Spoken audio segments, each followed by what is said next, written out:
Ini anak sekolah jam 5 langsung belajar. Pinter kagak, ngantuk iya pak. Ini gue curiga jangan-jangan yang bikin peraturan ini adalah orang-orang yang di rumahnya kagak bahagia sama suami dan istrinya.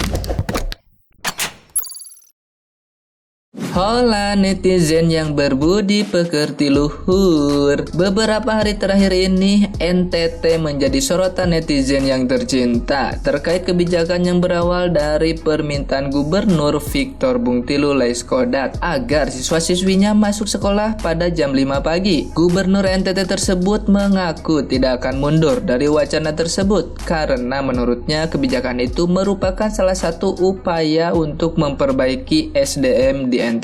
Pada bulan lalu, Victor Bungtilu sempat mengatakan kebijakan itu diterapkan atau diuji coba pada 2 sekolah yang dinilai unggul di NTT. Sekarang, Dinas Pendidikan dan Kebudayaan NTT telah mencatat 10 sekolah sudah menerapkan kebijakan ini atas kesanggupan masing-masing sekolah. Keputusan Gubernur NTT itu menimbulkan sejumlah pertanyaan besar dari netizen yang budiman. Mayoritas menilai kebijakan tersebut bakal membebani peserta didik dan guru. Netizen yang terhormat juga menyuarakan agar kebijakan itu dibatalkan aja, sebab malah berpotensi membahayakan tumbuh kembang para siswa-siswinya. Ketua PGRI Kabupaten Sumbawa Timur NTT, Melkianus DJ Urohi, menegaskan dirinya juga menolak wacana tersebut. Kebijakan itu menurutnya banyak memunculkan kerugian baik pada guru maupun peserta didik. Nah, gimana nih menurut netizen yang berbakti? Silahkan komentarnya ya.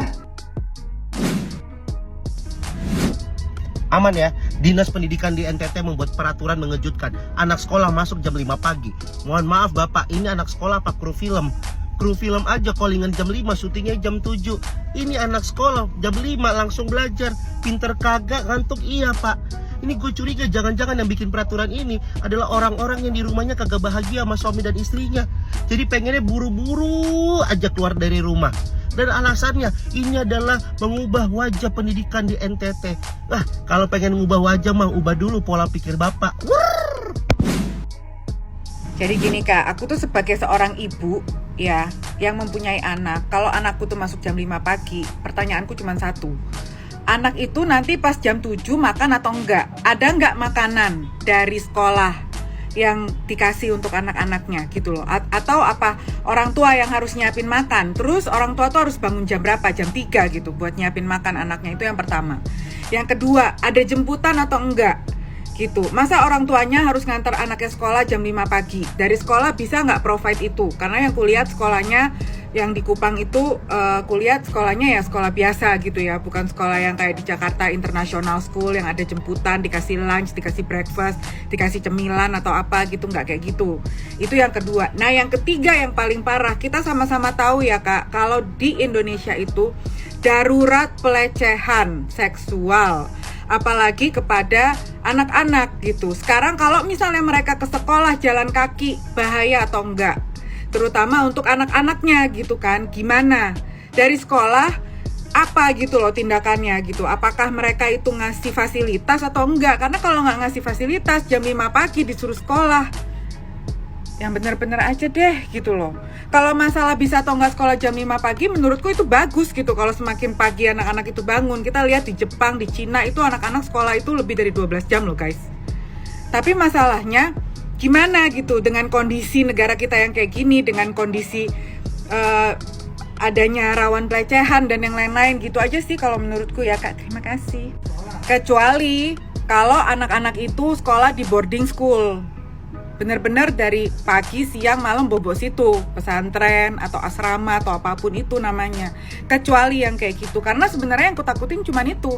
Satu, makannya gimana, yang kedua transportnya gimana, bahaya atau enggak, yang ketiga rawan enggak sama pelecehan untuk anak-anak itu.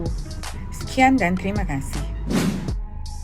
Hari ini viral berita mengenai anak SMA yang disuruh masuk jam 5 pagi. Jam 7 pagi aja mereka sering telat, apalagi ini jam 5 pagi. Terus gurunya berangkat jam berapa? Berita ini terlepas benar atau tidak, yang jelas ini sudah menghebohkan. Kenapa? Jam 5 pagi siswa disuruh belajar di sekolah. Itu mereka yang muslim emangnya sholat subuh di sekolah? Kira-kira efektif nggak seperti ini? Jangan sampai provinsi lain juga ikut-ikutan. Bukan masalah seberapa pagi berangkat sekolahnya. Apakah dengan sistem seperti ini akan membuat pendidikan lebih baik? Sekarang itu yang diperbaiki bukan masalah jam berangkat sekolahnya. Udah deh, jangan jam 5 pagi. Kalian aja siswanya disuruh nginap di sekolah. Peraturan seperti ini jelas memberatkan. Bukan hanya siswa, terutama guru. Guru juga manusia. Guru bukan robot. Jam berapa mereka akan ke sekolah? Jam 4 pagi. Mudah-mudahan peraturannya berubah ya. Fokus menjadikan Indonesia yang mendapatkan pendidikan yang layak dan merata serta berkualitas. Itu aja deh, jangan yang aneh-aneh. Gimana pendapat kalian? Tulis jawaban di kolom komentar ya. Bapak Victor Laiskodat barusan ya. Itu Bapak gubernur kita sendiri ya guys ya. Itu baru diterapkan loh. Tapi kalaupun itu berlanjut, itu kalau untuk saya pribadi sonde masalah sih. Cuman masalahnya itu nanti untuk anak-anak. Masalahnya itu di mana? Ya, yang pertama ya kan kata Bapak Victor Laiskodat di VT-nya itu saya lihat bahwa beliau bekerja sama dengan lembaga kepolisian. Oke, tidak masalah. Itu sangat ya menurut aku sih sangat good gitu.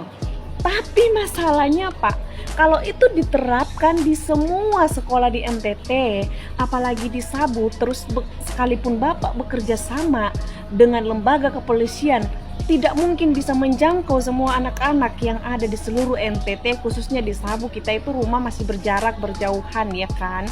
Terus dibangunkan jam 4 pagi. Mungkin kita berangkat sekolah itu sudah dari jam 2 malam karena anak-anak SMA di Sabu itu masih berjalan kaki sampai 20 km. Dan itu bisa berdampak yang tidak baik untuk anak-anak SMA. Contohnya ya, bukan berarti saya berpikir negatif tentang anak-anak SMA ya, tidak juga ya. Begini, misalkan itu, aturan itu diterapkan untuk semua sekolah yang ada di NTT dan itu terjadi di Sabu ya. Itu saya lagi ngebayangin anak-anak SMA pergi ke sekolah, itu janjian sama pacar di jalan gelap-gelapan. Kita tidak tahu apa yang terjadi. Itu salah satu kerugian menurut saya sih. Karena itu tidak mungkin terpantau secara keseluruhan oleh lembaga kepolisian yang ada di NTT, khususnya di Sabu. Kalau misalkan itu diterapkan ya di semua SMA atau sekolah yang ada di Sabu, itu yang pertama. Terus yang kedua, kalau misalkan itu juga diterapkan untuk SD, sekolah dasar, lagi marak tentang penculikan anak sekarang ya, jangkauan lembaga kepolisian tidak bisa ya, saya bilang itu. Takutnya kalau terjadi penculikan gimana? Bapak bertanggung jawab. Saya tahu Bapak Victor Laiskodat itu bertanggung jawab. Cuman yang kita... Ini pro dan kontra ya. Mungkin di sebagian daerah seperti di Jakarta mungkin yang tempatnya banyak crowded, yang sering macet, mungkin ada beberapa sekolah yang masuknya jam 5. Seperti anakku, anak TK ya, dia itu masuknya jam 7. Jadi seenggak-enggaknya seperti saya, orang tua itu harus prepare 1 jam sebelum, jam 6. Itu pun masih kurang rasanya. Seenggak-enggaknya dari 2 jam sebelum kita harus sudah bangun, jam 5 ataupun 5.30, 1,5 jam sebelum. Itu orang tua.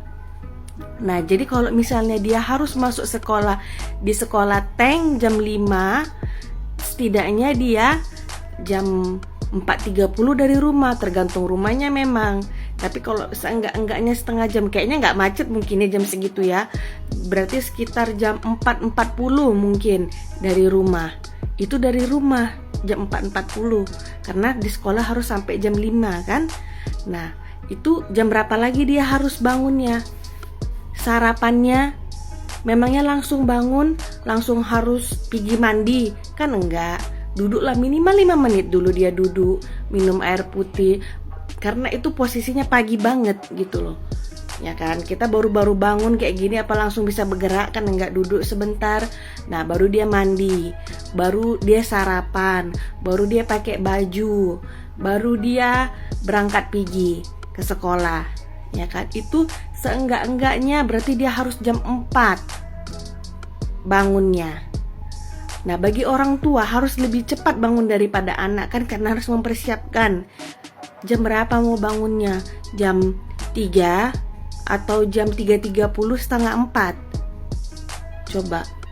Nah, belum lagi kalau misalnya kalau selama ini dia sekolahnya masuk jam 7 misalnya atau jam 6, sudah ada angkot jam segitu. Tapi kalau jam 5 pagi, jam 4.40 dari rumah, apa sudah ada angkot? Dan apa semua orang tua bisa mempersiapkan sarapan pagi-pagi jam segitu? Kalaupun dikasih uang jajan, sudah adakah warung yang buka jam segitu? Mungkin sebagian bilang ada yang buka. Semuakah ada yang buka? Harus kita lihat-lihat juga lah. Dengan guru-gurunya misalnya juga.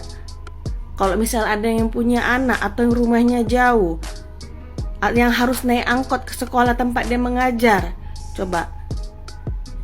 Rasaku kalau kebijakan itu harus melihat situasinya. Kecuali kalau sekolah ada mempersiapkan makanan yang bergizi, kantinnya sudah buka jam 5 misalnya, atau ada terlalu pagi sih rasaku ya.